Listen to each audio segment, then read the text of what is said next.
Hello everyone and welcome to the KneeDown Podcast. My name is Matt Grant and today I've got a very special guest. The future of MotoGP for Britain is our Moto3 rider, Eddie O'Shea. Eddie, it's a pleasure and you are the first Moto3 rider on KneeDown. What do you think?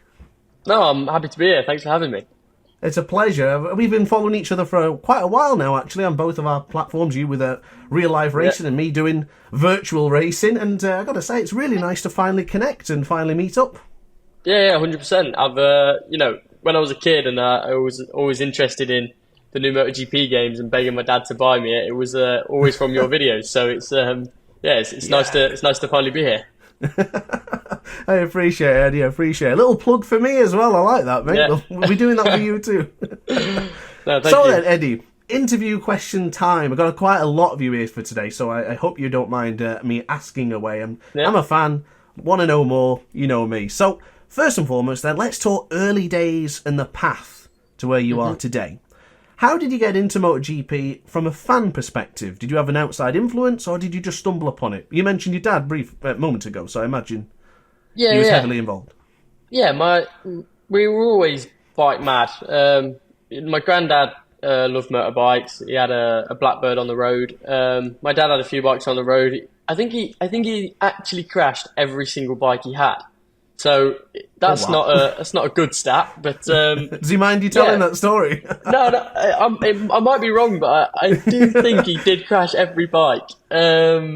Finding the limits, that's what he was doing. Yeah, exactly. And on the road, it's easier to find the limits than how I find the limits. But yeah, we like MotoGP. We're not like completely MotoGP mad. Like we didn't religiously watch every race, and we were Rossi fans. Like growing up, everyone in my family was a big Rossi fan and Shaky Byrne, and it was just one of them where I loved it. My dad bought me a mini moto when I was 6, and I grew up as a Rossi fan. My first number was 46, but then as I got older, the more I started watching it myself, I realised that Marquez is the boy.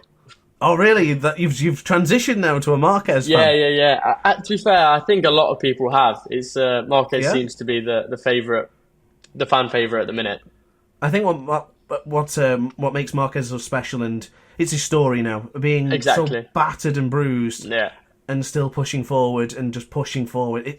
It's incredible, you know. Yeah. I'm a big fan of everyone. I was a Rossi fan. I'm a Mark fan as well. I'm a fan of them all. You know me, just completely unbiased. I think it's terrific. So, you would say now, Marquez, the GOAT or just your favourite for you? It's a tough question. I would say he's the GOAT, but I haven't seen Rossi in his prime. I didn't see Agostini in his prime. It's one of them where I think he's the best because when I watch him now, well, the thing is he joint on titles with Rossi or has he got one less? He's one less. So 8 World Championships for Marquez and 9 for Valentino. Yeah, so he's one less, but I think he would have won 2020. He would have won 2020. Oh, yeah, definitely. And then, but like 21, 22, 23, he would have struggled. But put him on a Ducati and he would have won them. And then I think he'll win this year. So, 2015, he could have won 2015. It's like he came in, he won it in his first year when Rossi was already good. And I'm a Marquez fan now, which is weird, seeing him in the paddock. It's still kind of like, ooh.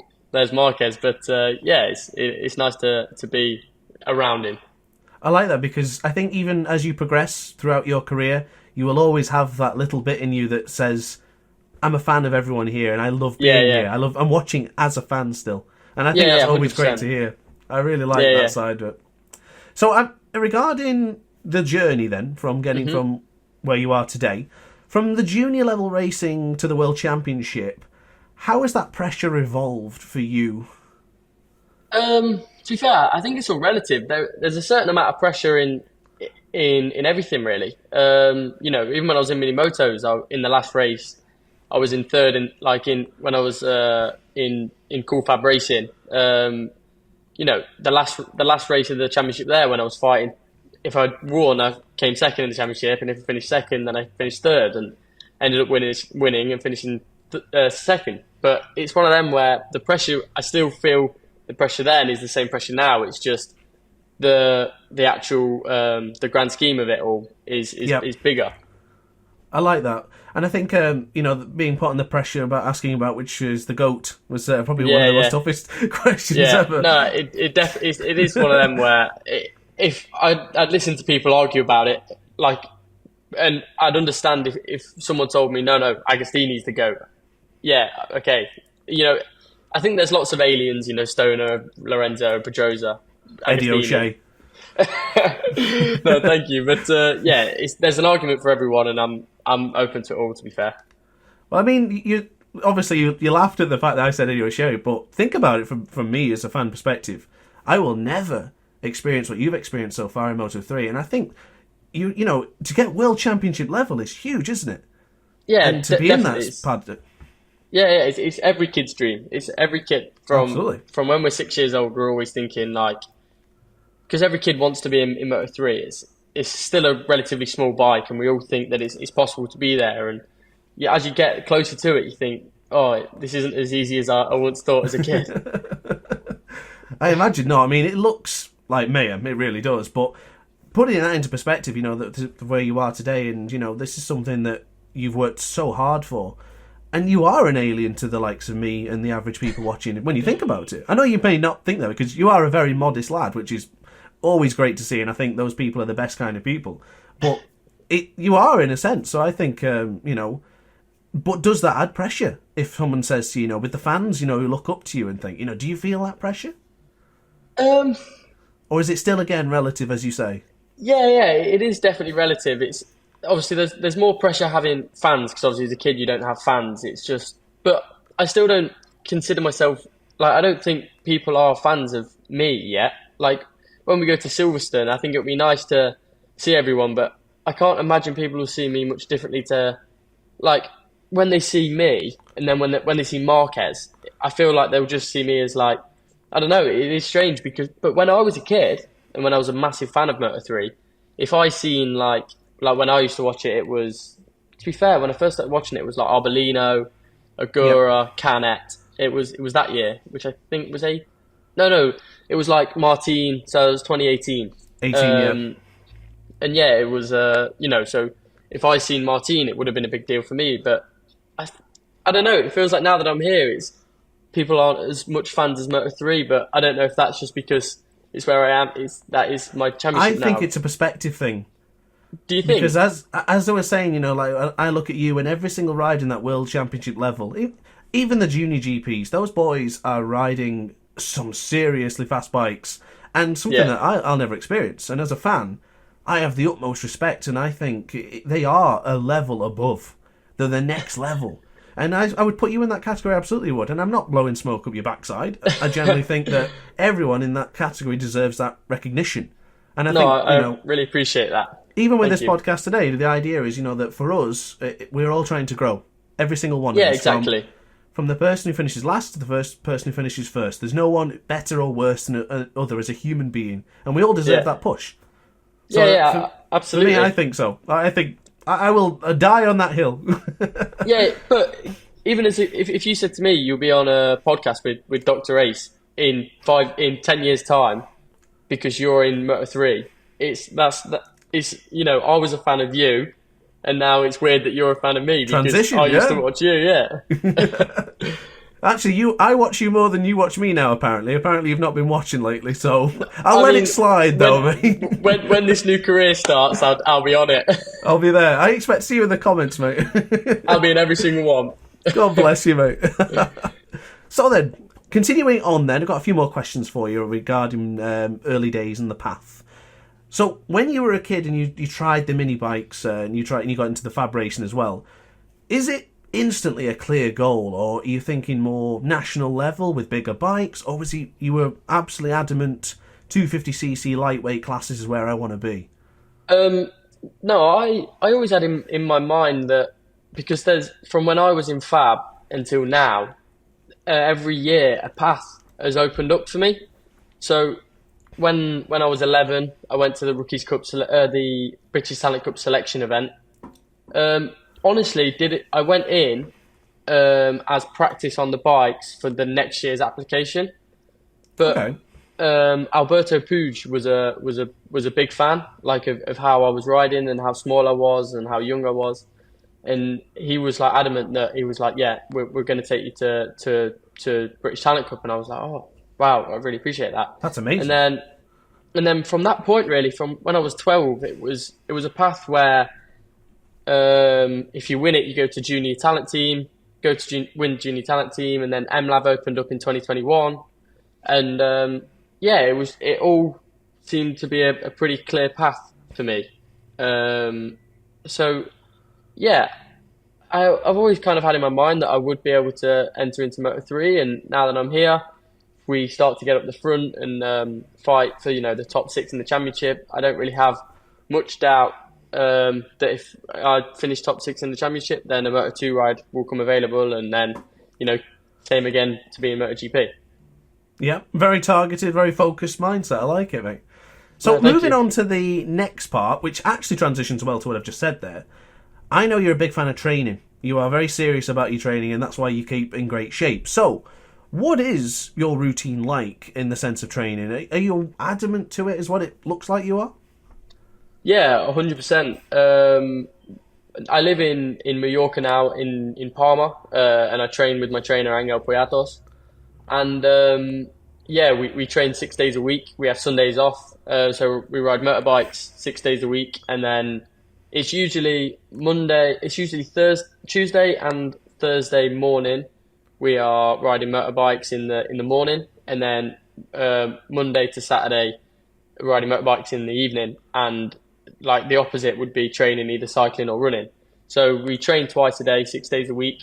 Not pushing hard every day, but we'll have maybe 2 calm days and then 1 push day, and then so on. But the seat time out here in Mallorca is way more than what I've ever been used to. This is my first year living in Spain, and I used to go out in the winter to go and every maybe once a month or twice a month come out to Spain and train for a week and then go back home. But now it's religiously training, and my trainer Angel has helped me a lot to finally live here. And does he force you on a strict diet, or is that something you've always done yourself? Honestly, I need to gain weight, if I'm honest. Okay, for the upper body, for the bike, or? I've got 2 kilo of lead on my bike. I see. So for Moto3, the goal is to be as light as you can. But I'm at like I like hover between 2, like a kilo. And I see. If I gain 2 kilo, it will guarantee that I won't have to have any weight on my bike. Maybe a bit extra fuel, but it's better to have it on your body than on your bike, because it's more difficult for a smaller rider to have a heavier bike than a bigger rider with a light bike. Yeah, makes a lot of sense. And are you feeling that when you race now? Are you feeling that extra weight, or if you don't practice without?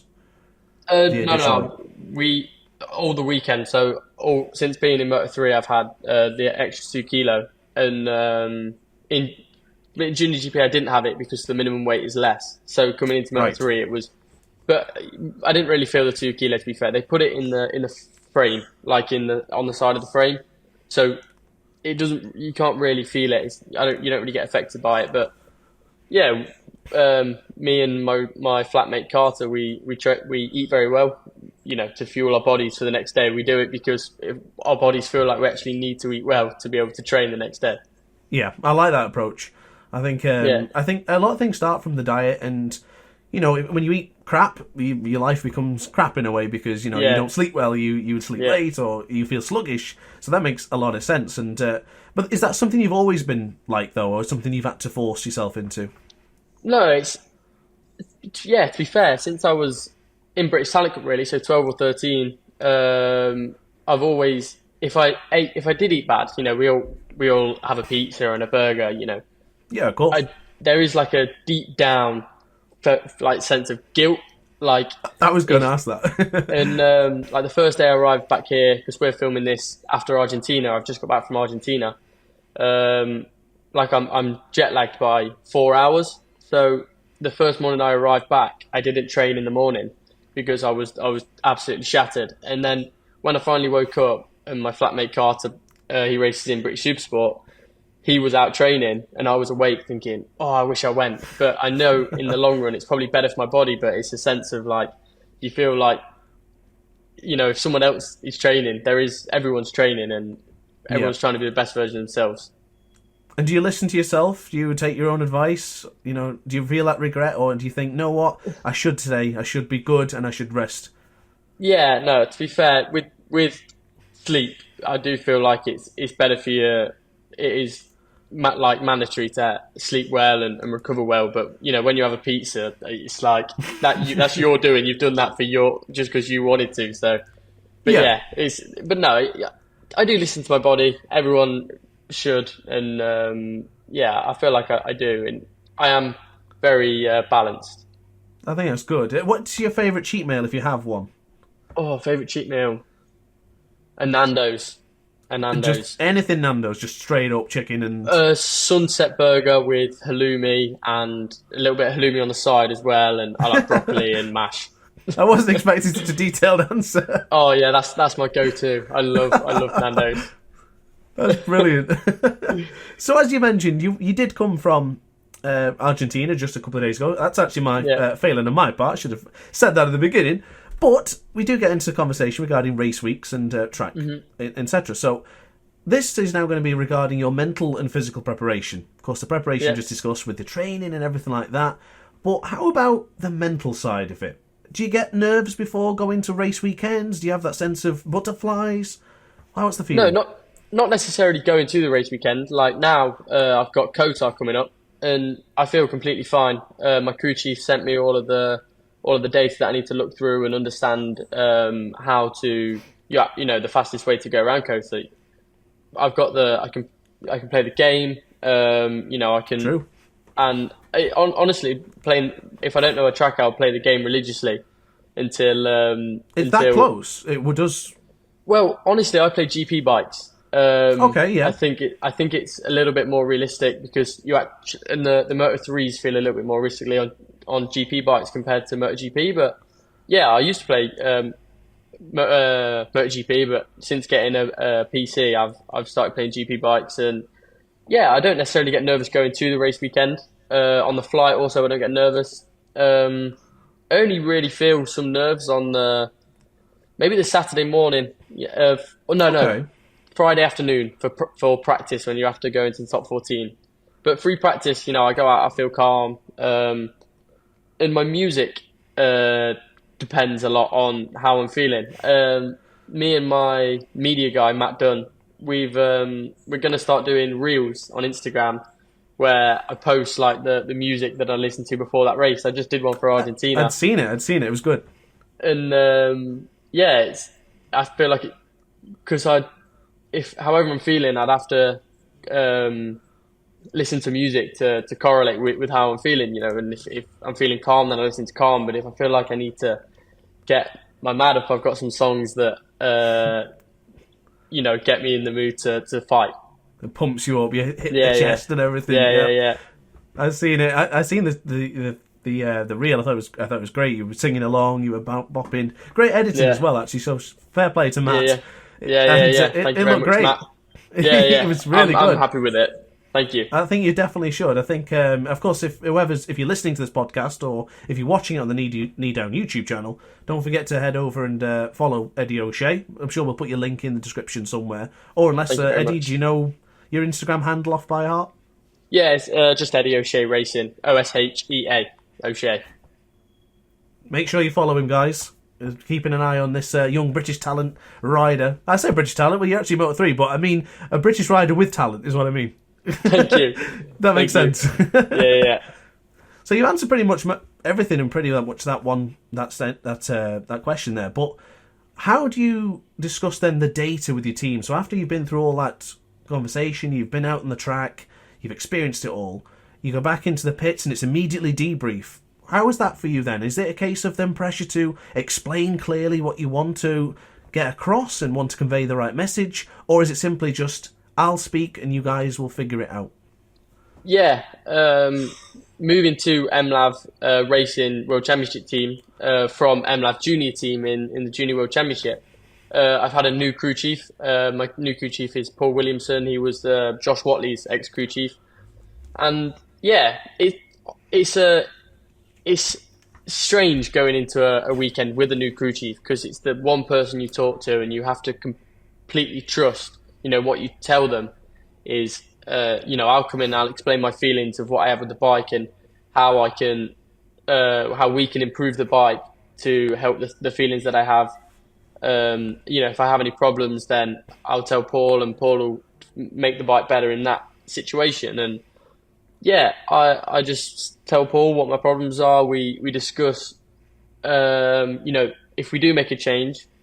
Normally, if we make a change of one thing, there'll be a con of the thing. So I see, yeah. For example, in Argentina, we were struggling a lot with a lack of grip. So yep. we had to lower the rear. But then the problem with lowering the rear is you've got less front end feeling, and the front will push more. So when you go into the corner, like turn 1, for example, was so difficult for me because we slammed the rear. Turn 1 is such a long sweeping corner, as you know, and going in, it was just so difficult to pull it back round.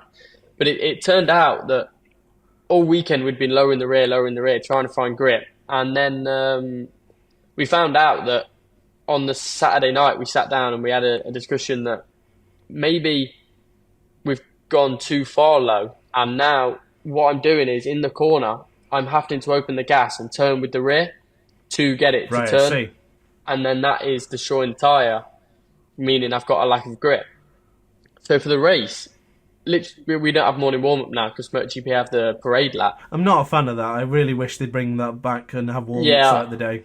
Yeah, honestly, me too. But anyway, yeah, we just had to send it for the race. We completely reversed everything we did all weekend and just raised the rear, completely raised it, and wow, kind of took away rear grip to save the tyre. But in the first lap, I was in the group, I was feeling good, I was doing my best lap times. I bettered my best lap by 0.6 on my first flying lap of the race, and yeah, I felt really good. But unfortunately, we ended up going with the SC1 softer tyre, and everyone that managed to stay in the group was on the SC2. And in the beginning, I was feeling really good. But then me and 5 others started to drop back off the group, and we were thinking, how are these doing this pace? How have they got the tyre life left? And Pirelli sent out the sheet afterwards, and everyone that was in the front group was on the SC2 rear. So yeah, it was one of them where if we went with the SC2, we might have struggled more in the beginning, but it probably would have been better in the long run. But no, I'm happy with the weekend. Paul did a good job understanding that we went the wrong way. But I think it was one of them where we have no grip, we lower the rear. There's no questions. You put more weight on the rear, so you have more grip. But it was strange that we had to take away grip to find grip. Yeah, it's a bit backwards, isn't it? It's counterintuitive. Yeah, exactly. But it saved the tyre a bit more and helped me turn more with the front instead of the rear. So yeah, it was better, a lot better. Now, my question might seem a little bit dramatic, but for someone who has never experienced what you're going through and what from a fan side of it, as the rider, do you feel like it's your responsibility then that didn't work? So if you've come back and said, this hasn't worked, can we try this? And then when they've changed it, it's gone worse. Do you feel that sense of, or is it just best to just say, no, we're here to learn, we're here to fix it? What's your approach? It's one of them where if you feel, because we do ride very close to the limit, like with the Moto3, the World Championship is so fast. It is, yeah. The boys are so fast. I'm about a second off the front boys at the minute. And that second is like a lifetime. It is like, because we're so on the limit where you can feel every small problem with the bike that you're having. And if you could have that extra thing that you're missing on the bike, then you could gain half a tenth a corner. So it's one of them where you could close the gap from a second to 0.6 just by making one tiny change. But you're desperate to find something to help you out. And yeah, it's one of them where I say to the crew chief, we need to change this so that I can have a little bit of a more advantage for this. and we can either go the right way or the wrong way. And like I said before, there's pros and cons to every change you make. If you raise the front normally you lower the front to get more pivot, but then you'll have some chatter. So it's one of them where and that's scary. It's not necessarily exactly. It's not necessarily the wrong way. It's just it was slightly better before, and it might not be better to go the other way. So keep it as it is and change something elsewhere. And at the very least, you've eliminated something, haven't you? Exactly. So you can then say, that's not going to work. I need to change your plan. And I know myself, from a content creator perspective, you make something, you realise nobody watched it. Meaning okay, it's not their waste because we've tried it. We gave it a shot. Yeah. So I think that's definitely the right approach. But I'm more curious from that side because it's not often you actually get to hear from a rider and their actual perspective. I think a lot of people just see these people as, these riders, yourself, all the way up to the top or even below in junior. Sometimes you don't know the ins and outs. And I think that's what I'm always curious about is how I would feel if I was in that situation. How would I feel if I've suggested something and it didn't work? Would I feel bad, or is it positive to think that that's another thing we've taken away?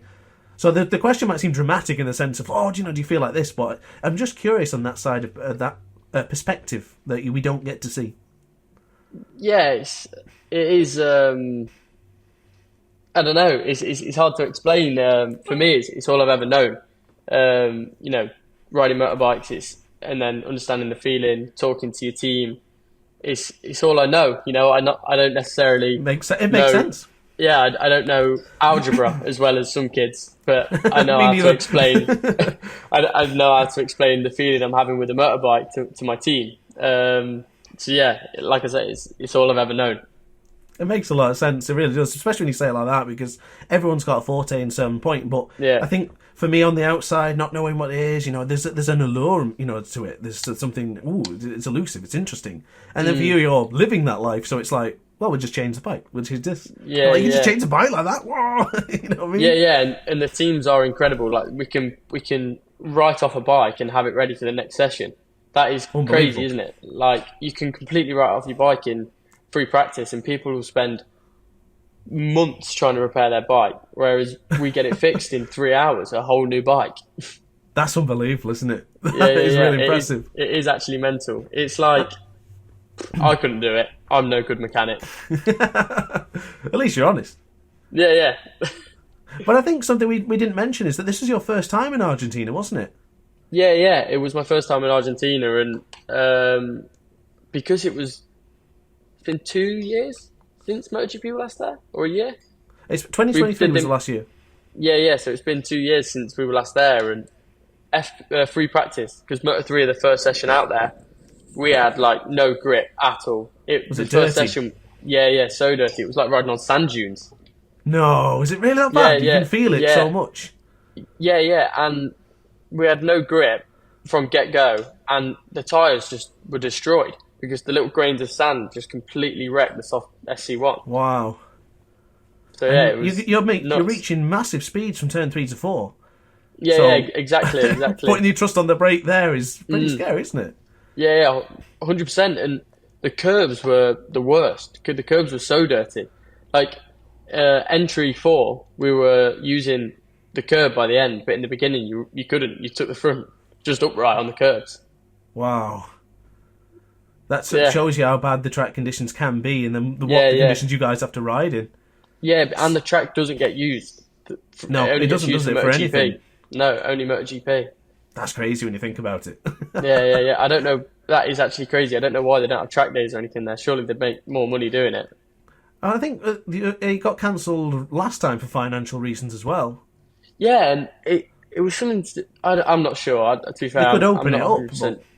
Yeah, apparently it was something to do with the government not wanting to pay for the MotoGP because they didn't think they'd bring the money in. But this year it's the same government in power, so it's strange that it got cancelled this year, but it's on this year.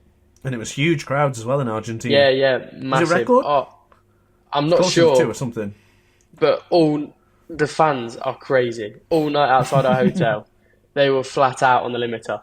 There's like a million BMW S1000 RRs with no exhaust. They just take it off. They just take off the exhaust. and it is so loud, and they're all on the limiter until like 5 a.m. Right Was outside your hotel the near? Yeah. We Near were the in like track, the or? centre of no, it was in the centre of Termas. Oh, Like, so it's even worse then. Yeah, Because everyone's there. Oh, you couldn't walk through Termas. It was mental. I've never seen that many fans in one city. That's fantastic. Yeah, it was great. It was great. Like when we went out for dinner and with all the team, and you know, you just see bikes everywhere, and everyone's exhaust was like bright red, like from just being on the limiter. It was crazy to see. I've got so many videos, but it was impossible to sleep to. And then one day I slept with my AirPods in with music, with what's it called? Like distraction, like white noise. Yeah, with white noise playing. And then I didn't hear my alarm, and I woke up to someone banging on my door because my alarm didn't go off on my headphones. That's my biggest fear for stuff like that. Yeah, me too. But I just assumed it would come through my headphones, but it didn't. And I had to get my teammate woke me up banging on the door. Did you sleep well though? Oh, mega! And then I didn't do it the next night because I was scared again. Yeah. No, that was a smart decision. So regarding the race in itself, then I think you touched on it just briefly earlier on. And I was going to segue into, but I really wanted to get that question to you because I don't want to miss anything here with this opportunity I have. But the racing side of things, then in Argentina, we mentioned the long straight and slipstream being absolutely pivotal in Moto3. How does slipstream actually feel when you're in it? Is there a sense of like, I'm in a little bubble, I'm in a pocket of air, or is it overrated in that sense? Is it not actually that significant? When you don't have slipstream, you're fully tucked in and you go in normal speed every lap, and you feel the bike, you feel the revs, everything's normal.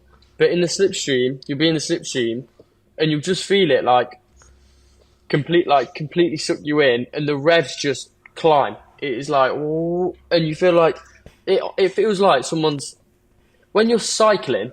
If this is the best I can put it to you. When you're cycling and you're climbing up a hill, it's like if someone's struggling when we're out in a group cycling, you can put your hand on their back and just lightly put the hand on them and give them a push.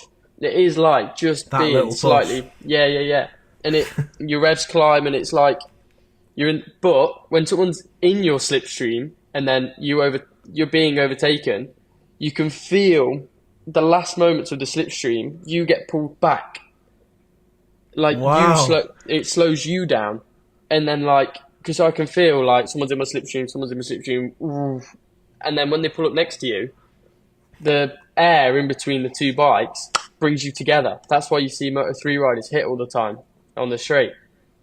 Wow, I didn't know that. I didn't realise there was such a significant feeling to that. Yeah. That's amazing.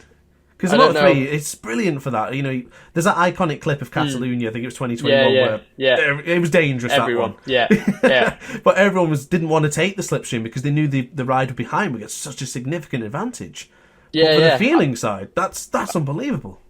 Yeah, I think Pedro led over the line and ended up 31st over the line into turn one. But Pedro, in that feeling with the massive group, you just be sat there thinking you'll be happy if 3 people overtake you into first corner at Barcelona. But because when I did my Junior GP race there last year, I led most of the race, but people just kept getting me into turn one, kept getting me, and it is. I don't know why necessarily Barcelona is such a massive slipstream. It's the same in Mugello, but Mugello's understandable because you go uphill in the last moments. But it must just be the fast run onto the last corner, because it's 4th gear on a Moto3. Right, is it almost flat out or? No, you do brake, and on a slow lap. So say your very first lap of the track, you probably go back to 3rd, or your first flying lap, you go back to 3rd. But normally it's just brake, throw it in, and then exit in 4th. And then just ping out, get that slipstream, and just send it. Exactly. So when you're racing, and Catalonia's a great mention for this because obviously we've seen Aleix Espargaro miss the lap counter, for example. So I wanted to ask actually regarding how does it feel when you're on the bike, you're tucked in, you're in a battle? Is it easy to get distracted and not remember what lap you're on, or you always got looking across to the board and you're trying to keep tabs? Definitely. In a Moto3 race, I think this is most people. I don't know on big bikes, but in Moto3, you don't look at your pit board or the lap counter for the first 10 laps. Okay. I've never, because you just know it's a long race, so you just do what you have to do. You don't look at your pit board, you don't look at how many laps are left. It's not like a conscious thing, you just don't do it. And then one lap you just think, oh God, I should probably check what lap it is. And then it will be like 7 laps to go or 8 laps to go. You think, right. And then from then on, you look every lap because you think, but in World Championship, when you cross the line, your dash comes up as a massive checkered flag. Oh. And it says checkered flag. Right, okay, that's cool. I assume they have it in MotoGP because it's Del Auto. You would think so. But I don't know. Honestly, it is a true mystery because there was no flag, there was no... He must have thought he'd seen 1 lap to go, or he thought he'd seen 2 laps to go and he did 2 laps, but he didn't see the flag and his dash was still going. So very strange. But it's surprisingly not as rare as you think. Like, I would think that would happen once in a million. But Alex Rins had it to him in 2012. And Dixon did it very recently. And Jake did it, yeah. He lost the podium, didn't he? In Malaysia? Malaysia, yeah, he did, yeah. Well, to Ethan Guevara, his teammate. Maybe it was a goodwill gesture. Yeah, no, Jake's we'll go with that. Yeah, it was a goodwill gesture. But see, I'm fascinated by that because I can imagine when you get into a really big battle, you're not thinking of laps. Or are you thinking of laps because you think, I need to plan my move here, when do I attack? Yeah, but in Moto3, the plan is just go forward. The further back you are, the more, because there's so many crashes that it's so easy to get caught up in a big crash when you're at the back. So everyone's just wanting to move forward. Every corner, you're thinking, I'll overtake this guy next corner. But not necessarily in the laps. Obviously, it's different, like when Rueda cleared off in Thailand, he definitely would have been looking at the laps because he would have thinking, this is going to be a long race leading all that way. Exactly. That's why I was asking that, because I imagine in those long ones where it's like, I'm winning this no matter what happens, so, can we speed it up a bit? Exactly. But it's probably harder to clear off because you are looking at the laps and you're just thinking, I've won this race, no one's catching me. It's just you versus yourself, really. Just don't crash, don't make mistakes, just keep the pace. And it's a proper mental game. Whereas when you're in the group, you're just thinking, I need to overtake that guy, I need to overtake that guy. And then someone will overtake you and think, oh, I need to overtake that guy back. And it's all you think about. It's constantly overtake. And in those moments when that's happening, let's say you've got a plan. You've got a rider in front of you and you see Ricky Rossi's ahead of you and I'm going to attack Ricky Rossi in the next corner. Then behind you, maybe Yamanaka comes up on the inside. Is it a case of then, oh, damn it, I wanted to get that? Or is it completely just roll with the punches and just stay focused? It depends on the lap. If it's lap 1, you're more thinking like, oh, okay, that's just going to delay me going forward a few places. But if it's like 5 laps to go, that's like when everyone's doing everything they can to move forward, and it's carnage. People will hit you. They have no respect for your result. Everyone's just going for their own result. So if someone is up your inside, and there is people like some riders will just lean in on you. They don't care. They'll rather go down together than give you that position. I'm sure some of the riders just from watching, but I won't be I'm not going to put any words into your mouth as a fan because I don't want to create any carnage for you, mate. But I imagine that is that case because everyone's, as you say, I think what we should make clear is that it's not a personal attack; it's a riding thing. Isn't it? You're all at the limit. Yeah, when the visor's down, we're all different people. But when you've got certain riders behind you and there's like 5 laps to go, and you just see their mudguard creeping in, you're thinking, they're not going to roll off. Go away. They're going to hit me, yeah. So if there's one of the riders that will do anything to overtake you, and you see their mudguard, you are better off giving them the space. Whereas some riders would just keep the door closed and then they get hit. And then, you've got to be mindful of it all. But yeah, it's. So you would say mentally during the conflict, you are just staying completely even-keeled and just focusing on what happened. So if someone does make that move, I always think about Lorenzo, for example. He was, and Scott Redding, they're very similar. Mm-hmm. If there's a hard move done to them or they're not happy with something, they're shaking their head and they're really gesticulating that they're not happy. Where I think sometimes we don't even see the reaction from the riders. As you say, visors down. And if there's been a hard move, you just can get on with it. Yeah, and you are right. If you get a hard move done to you, like if someone overtakes me really hard and touches me, it's like a unwritten rule that then you can then do that to them. If someone hits you, like I remember in Assen last year, Alonso hit Munoz into I think the last corner or the second to last corner, the fast left, and then the Ramshock or the Russian. I think so. I don't know. Can't remember. Alonso overtook Munoz. It probably was David Munoz though. Yeah, Alonso overtook Munoz, and then on the last lap or second to last lap, Munoz overtook Alonso during the back straight, and then you got the fast flip flap. Munoz went so hard into Alonso. I think I remember that into the Wienstein before the. Is that the fast left right? The right left. The final corner is the Guillaume chicane. Yeah. Was it in that?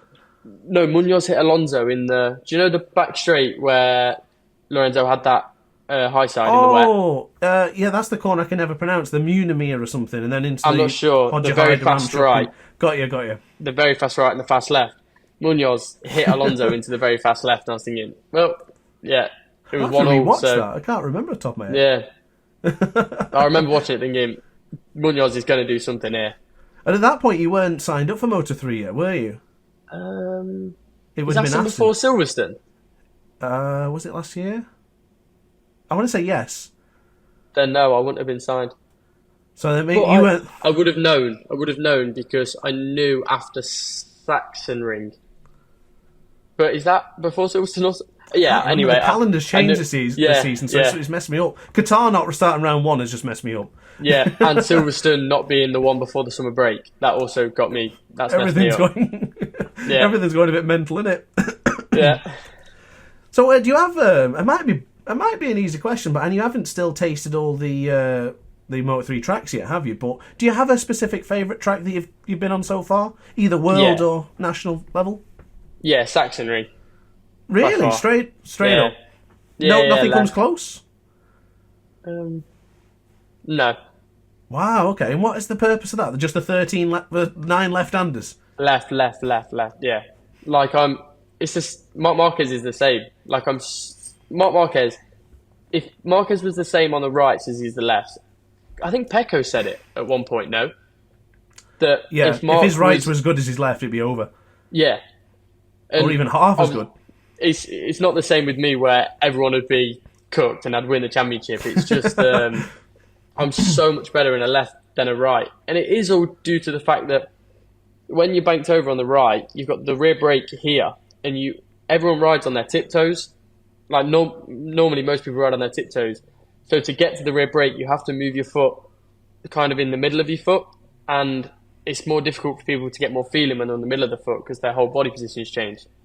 Whereas I've tried to counteract that. Whereas if you look at my rear brake on my Moto3, I've got 2 lugs. So I've got the foot pegs here, and then I've got the normal rear brake lug here, and I've got one closer for the rights.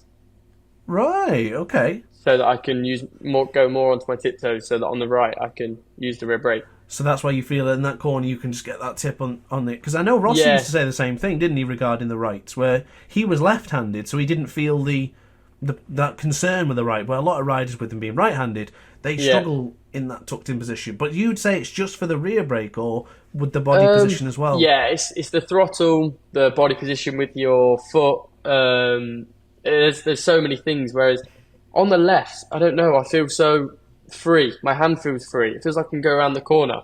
without even putting my hand on the bike. It's so strange. Like, I feel so confident in the left, and I feel like if I go into a left and I crash, I can just save it. Yeah, exactly. It feels like when I go into a corner, if I crash, I can just save it, like put it on the elbow and either crash slowly or it come back. Because when like Marquez tucks the front, he's not doing something to pick up the bike. He's just waiting for it to find grip again, and then it pops. Yeah. So when you go in and you've took the front and then you save it, whereas on the right, I don't feel like I know where to put my elbow in correlation to my body. It's like, it's such a strange one. Have you ever been skiing? No, never. I went skiing a long time ago, and I could only parallel turn to the left. Mm-hmm. With me being right-footed, I could not do it to the right. And I would imagine it's probably something similar in that regard, where it's a weaker arm, weaker hand, and 100%. You're trusting it. Yeah, 100%. I can imagine that being the same.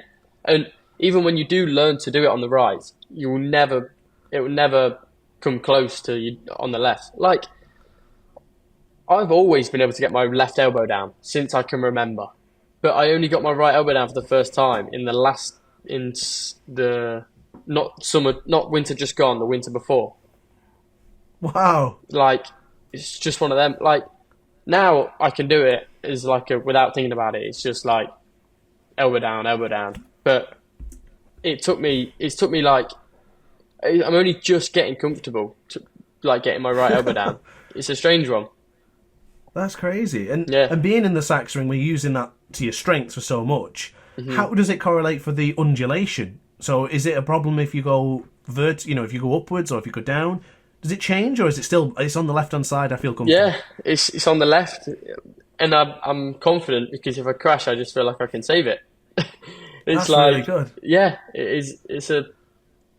And I don't know, if you crash on the left, you just bail. Whereas on the right, I don't know. It is so strange, so strange. I just have more feeling on the left. I think most riders are the same. I think everyone prefers their lefts. Well, most people prefer their lefts. I know my sister's boyfriend, Max Cook, who races in British Superbikes, he prefers his rights. And that's like alien to me. I couldn't believe it when he told me. But wow. But yeah, people prefer whatever. But he's left-handed, I think. So it must be something to do. I would imagine it would be with your dominant side. But you do a lot of on like racing. We do a lot of gripping with our legs on the tank. So when we go left, it's all on our right thigh. So we've got the whole bike on our right thigh. We can let go of the bike, have our knee down, and we're controlling it with our right thigh and our right foot. So if we wanted to pull the bike down, we push with the right thigh. But if we wanted to pick the bike up, we push the right foot peg down. So maybe it's your dominant hand having the control of the bike, whereas when I go left, and also I had a big injury on my leg and I can't feel the inside of my left leg anymore, and that was like mental to me. When I first got on a bike after the injury, I thought I was so bad at going right because of my left thigh. Wow. And then just that one thing. It's changed the way you were right. And is it still affecting you now in a sense, or is it just that you've adapted to it? Yeah, I must have just adapted to it. That's crazy. So you have preferences for tracks, for corners. Mm-hmm. Do you have a preference on tyre for the new Pirellis? Yeah, the dry ones. Not again. the wet Pirellis. If you watch a wet Moto3 session, you go down a straight, and I hope they add this to the game. If they do, that'll be the most realistic thing ever. But when you go down the straight, right, with the wets, it does this. The bike moves. Just wiggles, but like this. All the way? All the way down the straight until you brake. That's awful. Yeah. And you feel like you're going to high side. You feel like it's getting worse and worse, and then you feel like the bike's going to come around and high side. But it's because the tyres are so soft that the ridges, like the actual like wet part of the tyre, are so soft that they like do this. They like move. No way. In between the gaps. Yeah, all the cuts in the tyre move into the gaps. If it's not fully wet, so there is water constantly passing through them, They're like warbling in a way. Yeah. I can't think of what the word is that I'm looking for, but yeah, they move, and you go down the straight like that. And wow. In the rear, you have no feeling from the rear tyre, whereas the front Pirelli is unreal. If we could have a front wet Pirelli and a wet Dunlop rear, it'd be perfect. Wonder if they'll ever collaborate for it. I doubt it. Eddie O'Shea's demands, make it happen. No, so I doubt it. Regarding the rear brake, can you use it in the wet, or is it be really careful, or is it too strong? No. It is difficult to lock the rear brake on a Moto3. You have to put some serious bar through the stand on it, basically. Yeah. Well, I broke my hand in Indonesia because I used too much rear brake. It's like unheard of. I locked the rear in turn 2, just on like. Oh, same as Lorenzo did in 2018 at Mandalika. Yeah. Oh really? Wait. Sorry, I thought you meant Chang. I got them confused. Damn. No. Turn 2 is where he did it in Chang, but Mandalika then turn 2 is the right-hander before the change of direction. Yes. For the long lap penalty loopers. Yeah, but I overlapped my rear brake and my throttle, so I kind of use rear brake as traction control, and it was literally last moments where I just wanted to give it that little bit of push, just lock the rear and spat me off. Oh. But in Mandalika, there is a lot of lack of rear grip. Everyone was complaining because the track temp was like 65 degrees.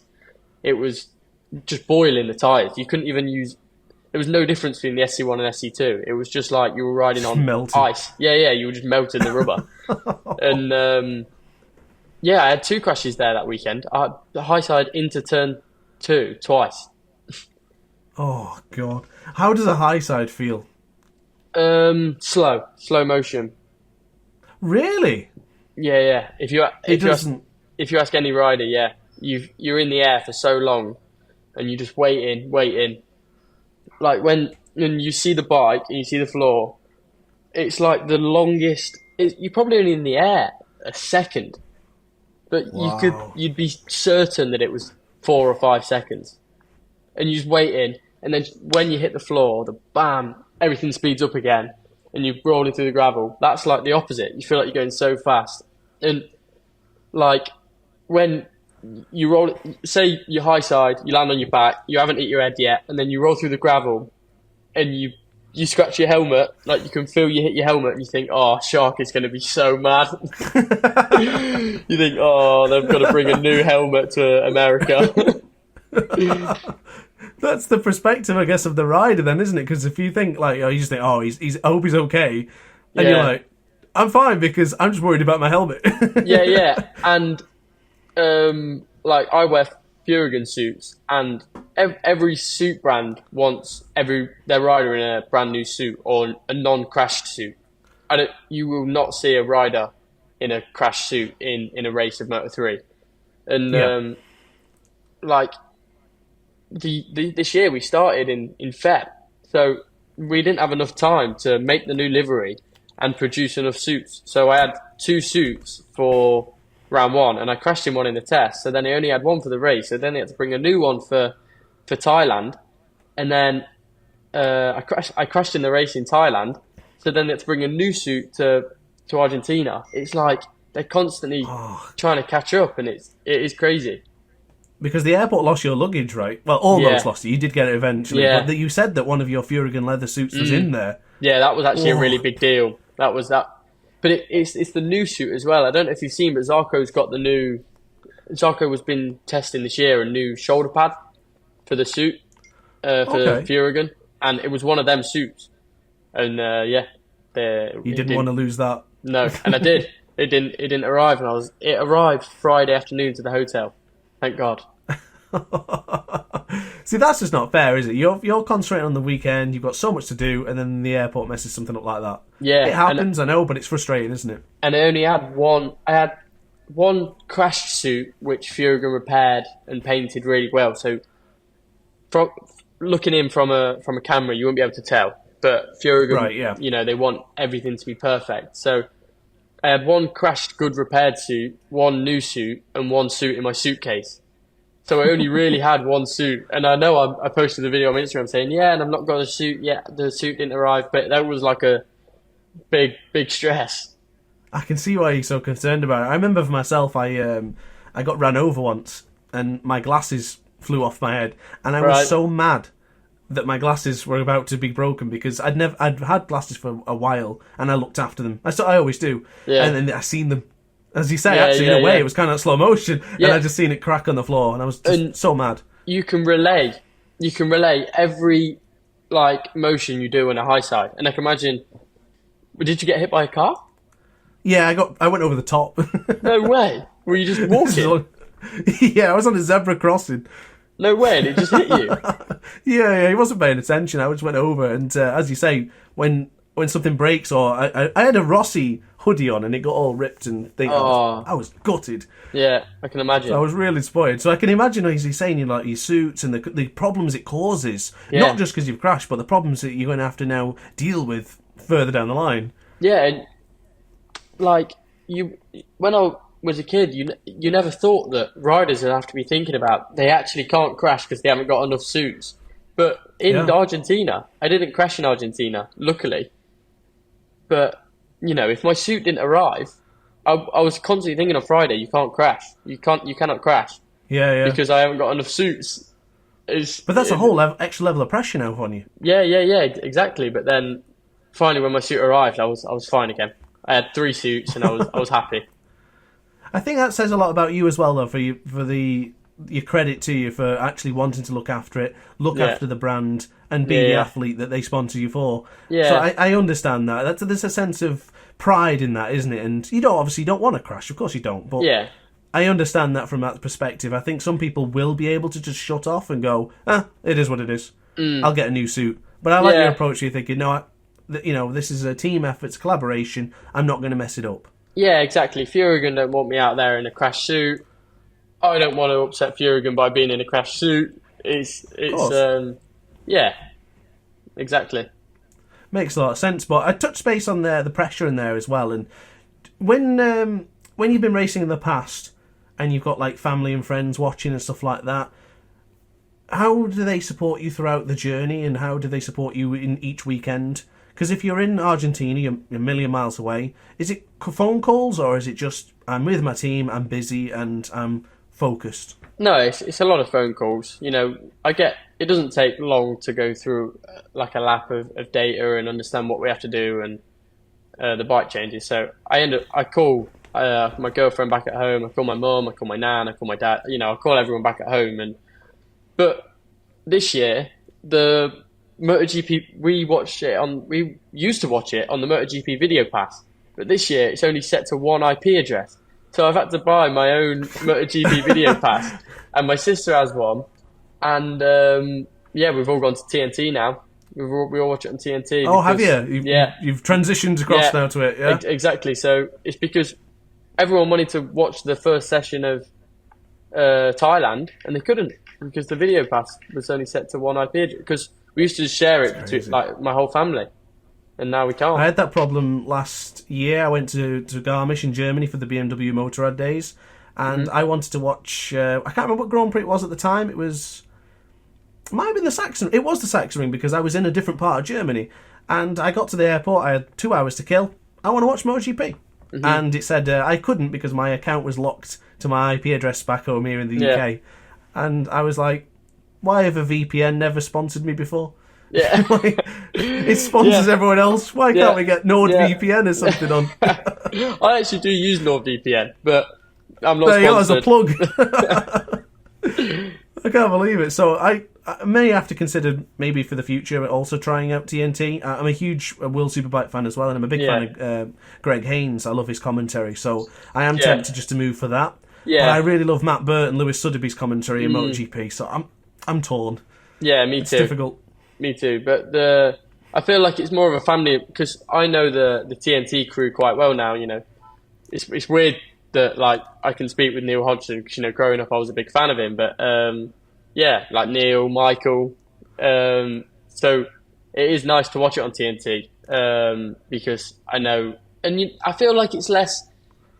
It's not they do it very serious, and they're very serious in their job. But the way like Neil speaks, he talks through it more slowly, and when he's talk. Did you see the video when he was telling people like, look at Marquez's rear tire when he approaches the brakes? Oh, fantastic video! Yeah, exactly. That was in turn 4, I think. Yeah. And lovely, he describes it so video. Perfectly that like you don't think about it. Like, how is Marquez braking so hard and the rear not even coming up? And even I was watching it thinking, oh yeah, that is incredible. Good job, Ducati. Yeah. Yeah, it is, isn't it? They have really nailed it. Yeah. Well, they nailed it on one side of the garage. I think we're still trying to figure it out for Pecco, but we'll see. But it could just be Marquez's brilliance. Marquez apostrophe. Both of them. I said, I don't know if you've seen, but I did a KneeDown bingo to start the season where I put in certain things that I expect to happen. One thing I was adamant on, and I said it in numerous podcasts, Alex Marquez will win a featured Grand Prix this season. Right. It'll happen. It will happen. I thought it was going to happen last weekend. I was like, Mark has no grip, and then he just found all the grip and cleared off. And he turned the game difficulty down and to beat Alex. Yeah. So when going back to what you were saying when you call family and things like that when you're away, and because you do travel quite far, and you will be doing now for the Moto3 World Championship, how do the fans impact you from the location? So you mentioned Sachsenring, obviously you love the track. Being in Germany, have you got fans in Germany, got friends and family in Germany, or would it be different if you went to England? Would you really feel that sense of, I need a good result today, do it for the fans? Always you're thinking just always great result? Yeah, 100%. Your result doesn't, you don't think about your result changing on where you are, unless you really love the track, where you're certain that you'll do better there than in any other track. Yes, that makes sense. But like Valentin Peroni last weekend, he's not been very fast. Well, no, he's been fast, but he's been struggling in the test. He struggled at round 1, and then because he's Argentinian, he did well in the race. He was in the front group and did.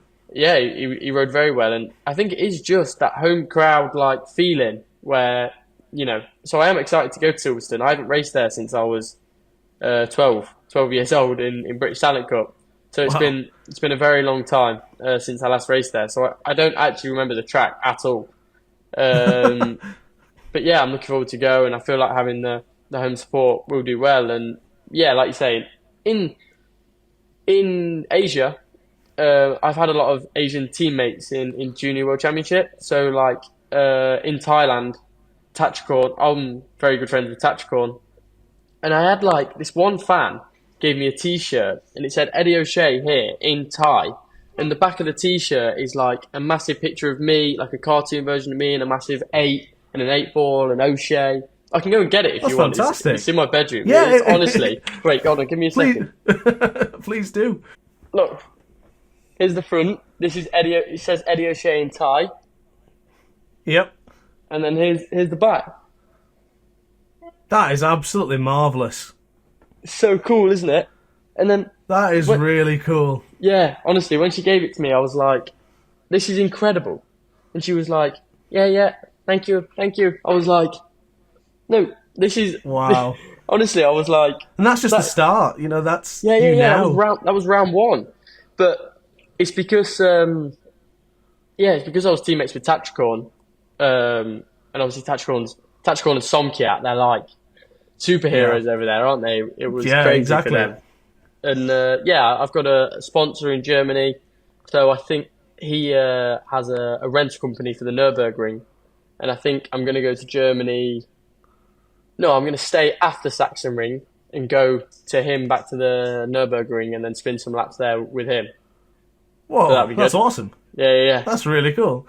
Yeah. And going back quickly to Boisry, are you still friends? You still keep in touch? Yeah. He is the funniest kid in the paddock.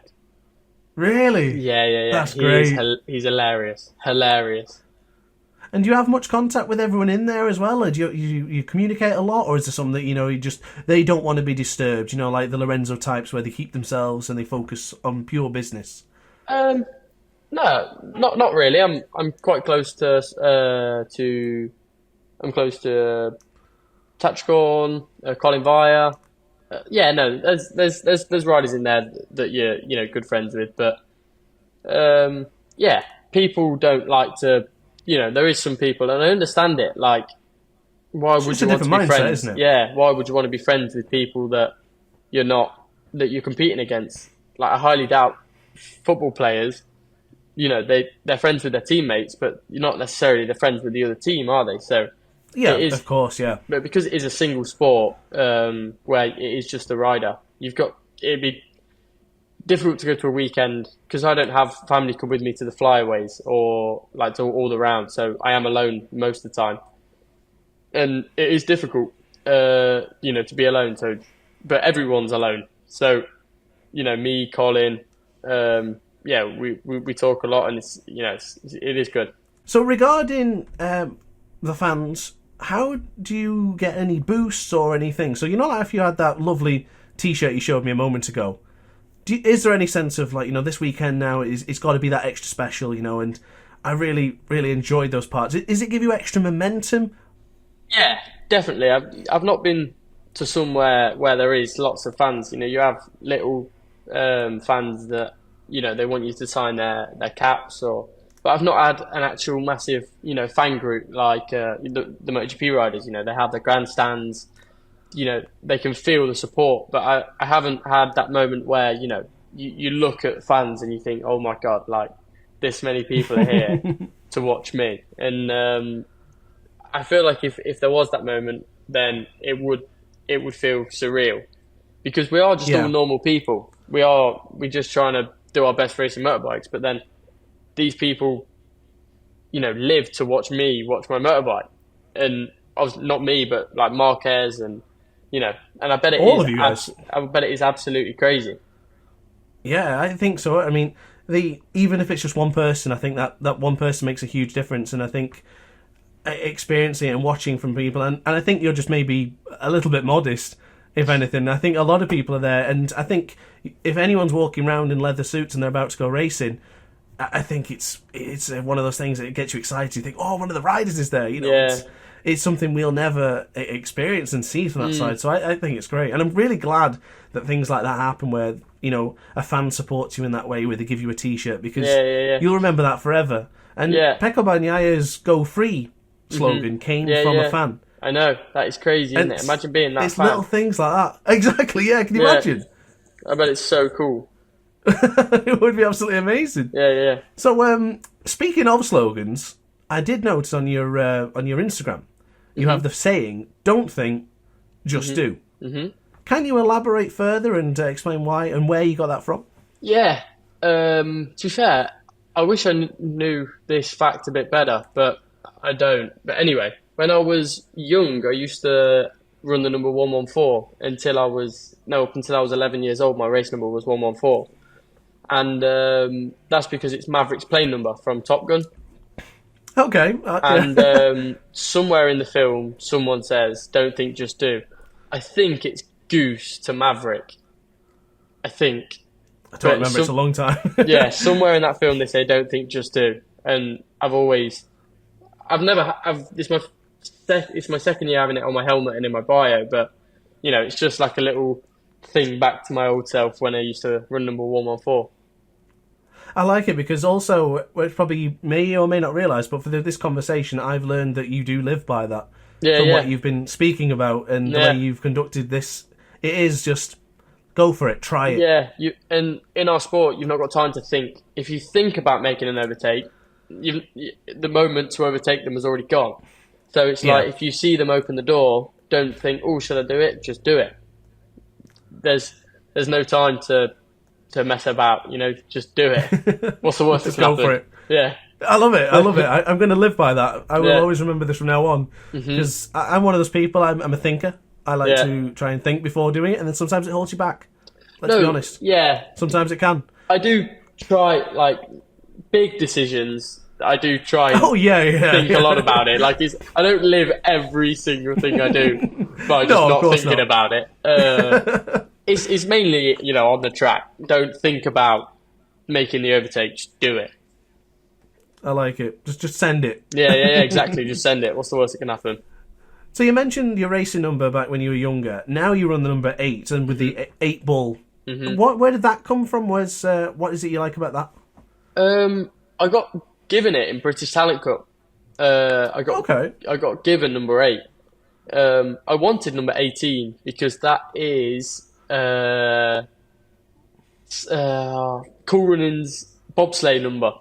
That is it? Yeah, they're number 18. So I wanted number 18, and they gave me number 8. It was like number 2 to number 24, I think. And I got number 8, and I've always liked the number 8. It's symmetrical. It's the only number that is fully joined. It can be manipulated so many ways, well, from a designing perspective. Yeah, and the 8 ball. And nobody runs it. Exactly, and no one runs it. Has ran it for a few years now. So there's no one in front of me that I can keep on using it. Exactly. And I hope not, because I've got a tattoo now that says 8 all down my arm. So I really hope I can keep it. But yeah, and then the 8 ball is just so iconic, isn't it? It's 8 is very good luck in Asia, I believe, and I also believe it's the second most expensive number plate in the world. Just really? Number 8, yeah. The most expensive now is F1. It's on a McLaren F1. But oh, okay. Yeah, I was looking at it. I was just seeing how much the number 8 number plate had been. It was like 300 million. I was like, oh, right. So probably won't buy that then. That's a moment where you don't do, you think. Yeah. It's the opposite. Yeah, that's where I don't just do it. So I think Hector Barbara would be the last rider to wear the number 8. So for you to go through you would have no problems running that. But I think, might be wrong here, but isn't the story with the number 8 turn it sideways, it's the infinite symbol or something like that? Infinity symbol. So maybe there's more to it as well. Maybe there's a subliminal message. Exactly. And if you crash, if your bike's upside down, no one, it's still number 8, isn't it? There's no question. True. So you're doing it to help the marshals then? That's where you exactly. For the marshals. So you actually touched a lot of questions on just by us chatting here, but I think for the final couple of questions then is just from you, Eddie, from going from where you were to now in World Championship racing and on the KneeDown Podcast, little plug, what advice would you give to young riders, or give advice to give to yourself when you were younger, if anything? Do everything you can to win. Really? That's send it. Yeah. Like when I was a kid, I didn't do everything I could to win a race. I was more thinking, I don't know. It's thinking back, I think I could have won that race, Like even now when I was in mini motos, I was thinking, I should have just pushed a bit more and just won. But is that hindsight talking? Yeah, I suppose it is. But I suppose in the moment you do try everything that you can to win. But no, I feel like if from a kid you're the best, if you're the best in the rookies championship, in the bottom championship in Cool Fab, you then go into the next season confident and you win that. You then go in the next season, you're confident, you win that. You're constantly being confident. So yeah, I think it's just be confident, believe, and achieve. I like it. Don't think, just do. Just overtake people. I think it's brilliant. And have you got any messages for your particular fans who are maybe watching this now, or maybe some shout outs or anything, just to... No, just I am working on merch for Silverstone. I am working on I won't release a lot because I don't think they'll, and I plan on releasing them at cost. I don't plan on making any money off of it. It'd just be incredible to see people wearing my t-shirt at Silverstone. I think I love that, and I think again you're so humble and modest. You say like, I don't know. It doesn't matter how many people buy it. Do the merch. People will love it. People will want to buy it. I am trying, but I want it to be. I want it to be really good quality t-shirts, but it's so difficult to find that good quality, good design. So I think for this Silverstone, I'll just get the best design I can on a relatively okay t-shirt, which, I'm not going to put something out there. I'd rather not release any than put a really, crappy t-shirt out there. I'd rather agree. So I've got to find the middle ground. But yeah, I'm definitely interested in doing it. You can count me for a purchase, mate. I would love to support you further, mate. I think you're a great guy. Thank you very much. I appreciate that. So, final bit then, just a huge thank you once again for joining me. But final bit then, your future goals. Is it to Moto2, MotoGP, or have you got something short term that you're thinking? No, continue working with me and MLav. They'd like to make a Moto2 team in the future. Not confirmed, but there is talks that they would like to make a Moto2 team. So if I could go to Moto2 with them, or if not, then try and fight for the championship here in Moto3 and work into Moto2. Same again, and Moto2 is such a, people have showed it. It takes more than 2 years to be competitive in Moto2. Like Manu Gonzalez is showing it now. He's the strongest rider on the grid, but it's his 4th year. Fifth I think you're right. I think third or fourth. Yeah, 4th year. Go for it. Grassini, Mastercamp. Yeah, this is 4th year, and now he's finally, coming into it. So I need to if I do get to Moto2, I'd like to, keep working, not having too much pressure where I'm in risk of getting dropped in my first year. If I keep showing the results, keep plucking away, then hopefully I can be at the front of Moto2 and then go into MotoGP. But I'm not in any state to rush it. I feel like if I go into it too fast, injuries. I've had lots of injuries in my 18 years, so I plan on not getting too many more. Well, I think you're going to do really well, mate. Just keep pushing every single day. Thank you. Keep on doing your training, everything. I have ultimate confidence in you, mate, honestly. Thank you very much. I guess that's about it. So, once again, your social media handle, Instagram, it was Eddie O'Shea Racing. Yeah, Eddie O'Shea Racing. Anyone who's watching or listening to the podcast, please go and follow Eddie O'Shea. You've heard him speak here today. Lovely lad. Britain's got a good one, so keep an eye on this young man. But yeah, Eddie, would love to have you on here again if you're interested. Yeah, definitely. It's been a pleasure. Any final thoughts before we end? No, I think we've covered it all. All good? Well, I appreciate it, mate. Thank you Thank everyone you for for watching. me. Thanks for listening, and I guess we'll see you next time. So, ciao for now.